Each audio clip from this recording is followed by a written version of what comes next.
দীর্ঘ ১৪ বছর পর আন্তর্জাতিক ক্যারিয়ারের ইতি টানলেন নিউজিল্যান্ডের অভিজ্ঞ ওপেনার মার্টিন গাপটিল।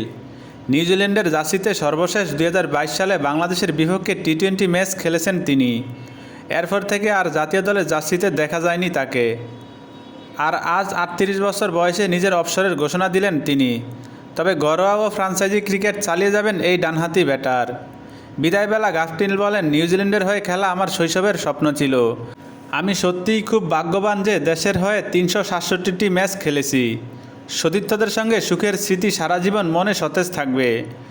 ২০০৯ সালে ওয়ানডে দিয়ে জাতীয় দলের জার্সিতে অভিষেক হয় গাপটিলের। আর বিদায় নিচ্ছেন কিউদের জার্সিতে টি-20 সর্বোচ্চ ও ওয়ানডে তৃতীয় সর্বোচ্চ রান সংগ্রাহক হিসাবে। ১২২টি টি-20 ম্যাচে 2টি সেঞ্চুরি সহ ৩৫৩১ রান করেছেন গাপটিল। আর ১৯৮টি ওয়ানডেতে করেছেন ৭৩৪৬ রান। আছেন ১৮টি সেঞ্চুরিও। অন্যদিকে ৪৭ টেস্টে ৩ সেঞ্চুরি সহ করেছেন ২৫৮৬ রান। ২০১৫ বিশ্বকাপে অপরাজিত ২৩৭ রানের ইনিংস খেলেছিলেন গাপটিল, যা ওয়ানডেতে বিশ্বকাপের সর্বোচ্চ ব্যক্তিগত ইনিংস।